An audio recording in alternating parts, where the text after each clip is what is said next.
que provoca os estertores? Como fazer a palpação da parede torácica? Qual a diferença entre um som maciço e um hipersonoro?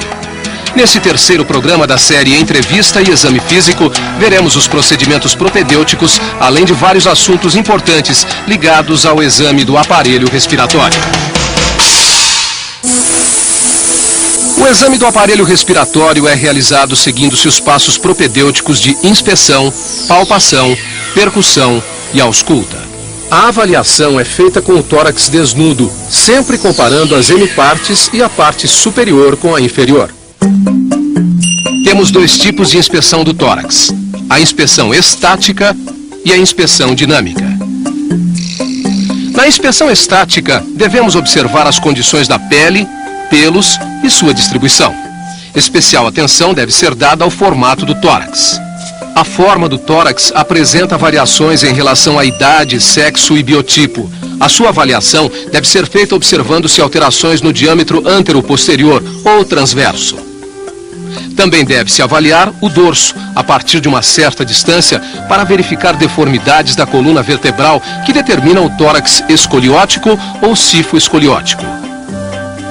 Existem alguns formatos de tórax que são característicos de certas patologias. O tórax em tonel é aquele em que o diâmetro antero-posterior iguala-se ao transversal. Está relacionado com as doenças pulmonares obstrutivas crônicas, bronquite e enfisema. No tórax infundibuliforme, também conhecido como pectus excavatum, há uma depressão mais ou menos acentuada ao nível do terço inferior do externo. Pode ser congênito ou adquirido. No tórax em peito de pombo ou pectus carinatum, nota-se uma saliência do externo com o formato do peito de um pombo. Está relacionado com a asma. Observar também a presença de abaulamentos, retrações e cicatrizes, bem como qualquer outra lesão localizada no tórax. Na inspeção dinâmica, a examinadora deve observar a dinâmica respiratória. Verifica-se a frequência respiratória, amplitude ou profundidade da respiração, expansão, ritmo e emprego da musculatura acessória para avaliar o padrão respiratório. Para controlar a frequência respiratória, sugerimos simular o controle de pulso ao mesmo tempo em que se visualiza o tórax, para que o paciente não perceba que está sendo observada a sua respiração, o que levaria a alterações. O padrão respiratório normal para o adulto é denominado eupneia e corresponde a movimentos regulares da respiração numa frequência de 16 a 20 movimentos por minuto. A respiração do homem é normalmente mais abdominal do que a da mulher. As possíveis alterações referentes à frequência, amplitude e ritmo são dispneia, bradipneia, taquipneia e hiperpneia. Existem também alguns padrões diferenciados de alterações, como a respiração de Cheyne-Stokes e a de Kussmaul. A dispneia é o estado de desconforto respiratório. Pode ser subjetiva, quando só o paciente a percebe, ou objetiva, quando a dificuldade para respirar torna-se evidente à observação. A dispneia pode aparecer em pacientes com insuficiência cardíaca, doenças pulmonares, edema pulmonar de origem renal ou anemias graves. Bradipneia é a respiração lenta. Ocorre fisiologicamente durante o sono e em atletas. Pode ser provocada por depressão do centro respiratório devido a lesões cerebrais com hipertensão intracraniana e intoxicações exógenas. A taquipneia é a respiração rápida e superficial e aparece em algumas condições patológicas como a febre e lesões pleuropulmonares diversas. Hiperpneia é a respiração rápida e profunda, que é fisiológica após exercício intenso. Pode ser causada por ansiedade, acidose metabólica ou lesões neurológicas. A respiração de Cheyne-Stokes é também chamada de dispneia periódica, onde períodos de respiração profunda alternam-se com períodos de apneia. Pode ocorrer em recém-nascidos, cujo centro respiratório encontra-se imaturo, ou em pacientes com insuficiência cardíaca grave, acidentes vasculares cerebrais, traumatismos crânioencefálicos e intoxicações por barbitúricos ou opiáceos. A respiração de Kussmaul está associada a distúrbios metabólicos como a cetoacidose diabética, uremia e acidoses de outras causas. Caracteriza-se por inspirações rápidas e amplas, intercaladas com curtos períodos de apneia e expirações profundas e ruidosas. Este padrão lembra o de um peixe fora d'água. A tiragem ocorre quando a passagem de ar para um ou ambos os pulmões é dificultada ou impedida, levando à depressão dos espaços intercostais. A localização da obstrução determina a amplitude da área de tiragem, que pode ser restrita, unilateral ou bilateral. Para realizar a palpação da traqueia, a examinadora posiciona o dedo polegar da mão utilizada na palpação em um dos lados da traqueia e os demais dedos do outro lado. A traqueia é suavemente deslocada de um lado para o outro, ao longo de toda a sua extensão, pesquisando-se a presença de massas, crepitações ou desvio da linha média. Normalmente, a traqueia apresenta discreta mobilidade, retornando rapidamente à linha média após ser deslocada. A parede torácica é palpada com as mãos espalmadas, que são posicionadas contra o tórax do paciente. Associada à inspeção, a palpação é essencialmente eficaz na avaliação da simetria e amplitude do aparelho respiratório. Por meio dela, avalia-se também a presença de crepitações, dor, massas, edema e frêmito palpável. Para avaliar a expansibilidade, a examinadora coloca as mãos espalmadas na face posterior do tórax. À medida que o paciente inspira, as mãos da examinadora devem deslocar-se para fora e para cima, simetricamente.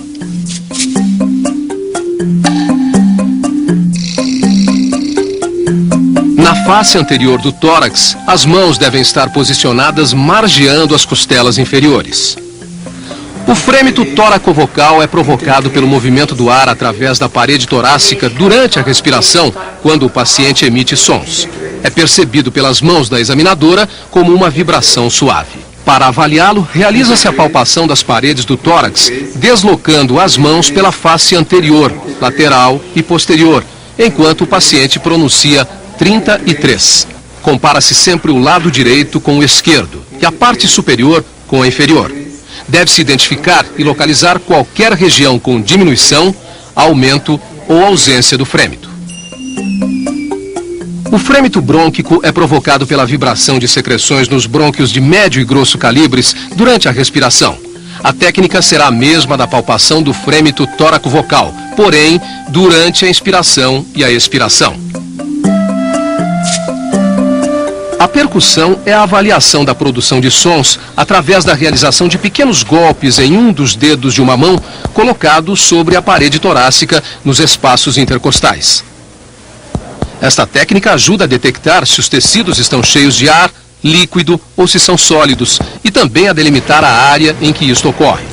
Para a percussão, o paciente deve estar sentado ou deitado e a avaliação sempre deve ser feita de forma comparativa entre os hemitórax. Percute-se o tórax em regiões simétricas dos ápices para as bases e em cada um dos lados do tórax.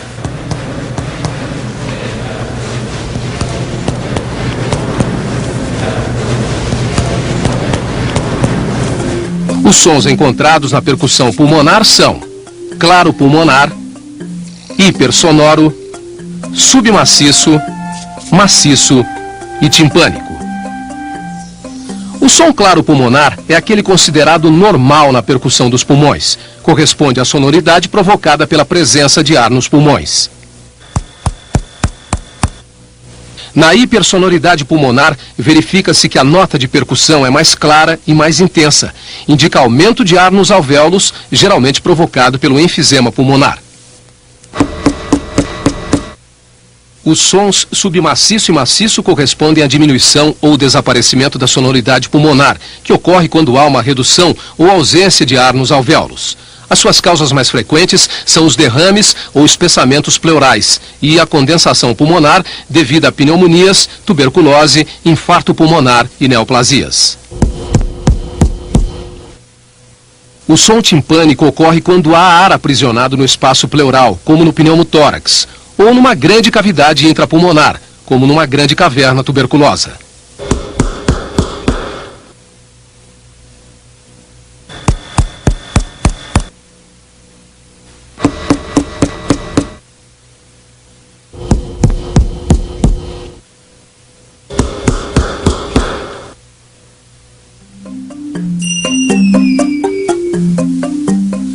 A ausculta é o exame mais importante para avaliar o fluxo aéreo pela árvore brônquica. consiste em ouvir os ruídos torácicos com um estetoscópio durante todo o ciclo respiratório. A ausculta pulmonar deve ser realizada enquanto o paciente respira com a boca entreaberta, em regiões simétricas dos dois hemitórax, dos ápices para as bases. O paciente deve estar preferencialmente sentado, pois a ausculta pulmonar na região posterior do tórax é melhor por sofrer menos interferência do coração. Não se deve, em hipótese alguma, colocar o estetoscópio sobre qualquer tipo de roupa para não mascarar os sons. Na ausculta normal, verifica-se o som traqueal, a respiração brônquica, a respiração broncovesicular e o murmúrio vesicular. Habitualmente, a ausculta do murmúrio vesicular é a avaliação mais importante para a determinação da normalidade da respiração.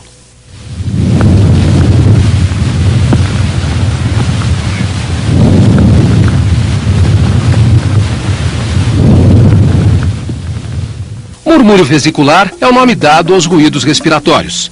É auscultado em toda a parede do tórax, porém não é homogêneo, sendo mais forte na região antero-superior, nas axilas e regiões infraescapulares. A diminuição do murmúrio vesicular está associada a condições patológicas diversas, como pneumotórax, hidrotórax, espessamento pleural, enfisema, obstrução das vias aéreas superiores ou oclusão de brônquios e bronquíolos. Os ruídos adventícios são os sons anormais encontrados em pacientes com alterações respiratórias. Dentre os sons anormais, os mais importantes são os estertores, que são descontínuos, e os roncos e sibilos, que são contínuos. Os estertores são ruídos intermitentes, breves, audíveis na inspiração e na expiração, que se superpõem aos sons respiratórios normais. Estão presentes quando há líquidos nos alvéolos. O som dos estertores é semelhante àquele que se ouve ao atritar uma mecha de cabelos entre os dedos próximo ao ouvido ou ao abrir e fechar um fecho de velcro. Existem estertores finos e grossos. Os estertores finos são claros no final da inspiração, não se alteram com a tosse, modificam-se ou desaparecem dependendo da posição do paciente e predominam nas bases dos pulmões. Os estertores finos ocorrem nas pneumonias e congestões pulmonares.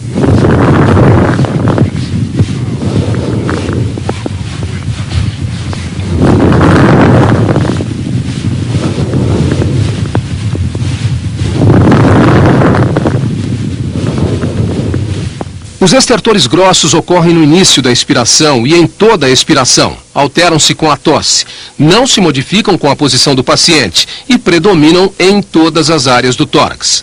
Os estertores grossos indicam secreção viscosa e espessa, encontradas sobretudo em pacientes com bronquite crônica e bronquiectasias.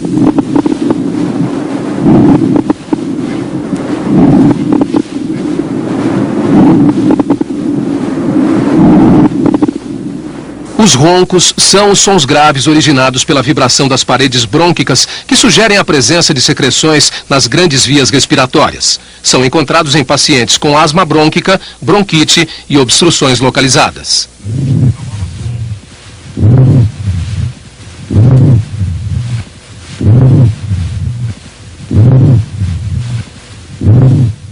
Os sibilos são sons agudos de alta frequência, múltiplos e disseminados por todo o tórax, que sugerem um estreitamento das vias respiratórias e aparecem na inspiração e na expiração.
A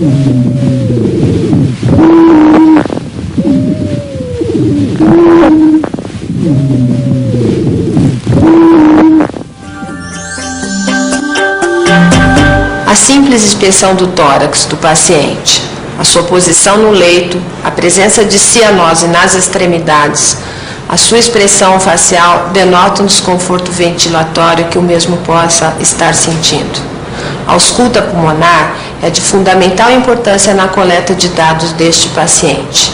Para que você tenha um bom ouvido, treine bastante a ausculta normal num colega.